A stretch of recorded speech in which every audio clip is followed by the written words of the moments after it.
भारत और पाकिस्तान के बीच सुपर मुकाबला महामुकाबला अब से कुछ देर बाद शुरू होने वाला है। उससे पहले भारत में क्या स्थिति है, किस तरीके से जश्न मनाया जा रहा है और भारत की जीत की दुआएं की जा रही है। कहीं ना कहीं भारत इस मुकाबले को आसानी से जीत लेगा, क्योंकि अगर आप इस एशिया कप में देखते हैं तो भारत ने एक तरफा पाकिस्तान को 2 बार हराया है। इस एशिया कप 2025 में भारत और पाकिस्तान के बीच तीसरी भिड़ंत हो रही है और अब यह मुकाबला फाइनल मुकाबला है। जो जीता वो सिकंदर। भारत का पलड़ा जरूर भारी है, लेकिन पहले आपको आंकड़े बता देते हैं, उसके बाद हम दिल्ली देश की राजधानी के दिल में यानी कि कन्नाट प्लेस में मौजूद है। तरह तरह के लोग आपको यहाँ पर नजर आ रहे होंगे, बहुत सारी भीड़ यहाँ पर मौजूद है, उनसे भी बातचीत करने की कोशिश करेंगे। लेकिन पहले आपको आंकड़ा बताते हैं। एशिया कप की अगर हम बात करते हैं दोस्तों, तो एशिया कप 2025 यानी कि 41 साल का इतिहास एशिया कप का रहा है। इस 41 साल में अगर आप देखते हैं, भारत और पाकिस्तान कई बार आमने सामने आई, लेकिन पहला बार ऐसा हो रहा है कि फाइनल मुकाबले में भिड़ंत होने जा रही है भारत और पाकिस्तान के बीच। और ये भिड़ंत बहुत बड़ी हो सकती है, क्योंकि आप देखेंगे पहलगाम, ऑपरेशन सिंदूर, उसके बाद तमाम तरह से आक्रोश रहा पूरे देश के अंदर कि भाई जो है क्रिकेट कैसे चल सकता है जब खून नहीं चल सकता, पानी एक साथ नहीं चल सकता, आतंक और जब बातचीत एक साथ नहीं चल सकती, तो फिर क्रिकेट और खून एक साथ कैसे चल सकता है, क्रिकेट और आतंक एक साथ कैसे चल सकता है। लेकिन उसके बावजूद भी मैच होता है। मैच होने के बाद भारत यहाँ पर सही तौर पर जवाब देता है। ग्राउंड में जिस तरीके से जवाब दिया जाता है, पाकिस्तान को 2 बार हराया जाता है, और उसके अलावा जिस तरीके से हाथ नहीं मिलाया जाता, जिस तरीके से टकराव मैच में ऐसे तौर पर ग्राउंड में हमें देखने को मिलता है, उसके बाद तरह तरह के सवाल होते हैं। आईसीसी के पास ये मामला पहुंचता है। आईसीसी के पास जब मामला पहुंचता है, सूर्य कुमार यादव पर फाइन लगता है कि भाई साहब आपने खेल के मैदान पर किस तरीके से राजनीतिक बात की, यानी कि पहलगाम की बात की। लेकिन उसके बावजूद भी अब जो है फाइनल मुकाबला है, तो फाइनल में बड़ी टक्कर देखने को हमें मिलने वाली है। अगर हम प्लेइंग 11 की बात करते हैं दोस्तों, तो प्लेइंग 11 में कोई बदलाव नहीं होने वाला है।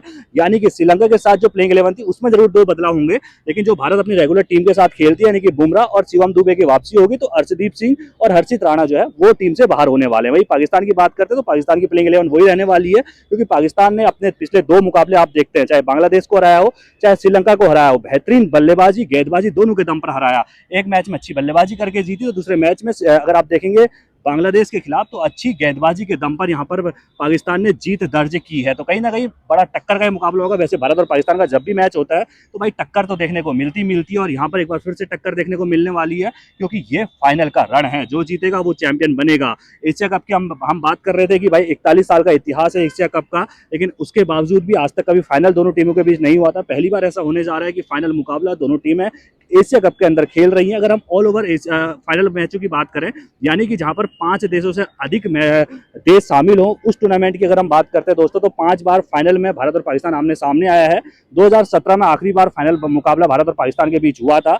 इन 5 बार में से अगर आप देखते हैं तो 3 बार जो है वो पाकिस्तान जीता, 2 बार भारत जीता, यानी कि कहीं ना कहीं फाइनल में दबाव में पाकिस्तान का पलड़ा हमें जरूर भारी नजर आता है। लेकिन T20 की अगर हम बात करते हैं दोस्तों, तो T20 में सीधे तौर पर 15 बार दोनों टीमें आमने सामने आई, और इन 15 बार में से भारत का एक तरफा छत्र राज रहा है, कह सकते हैं हम, क्योंकि सिर्फ पाकिस्तान 15 में से 3 मुकाबले जीत पाई। 11 मैच भारत ने जीते, तो 1 मैच ड्रॉ भी रहा है। यानी कि T20 में भारत का दबदबा है। T20 की किंग जो है इस समय पर भारत है।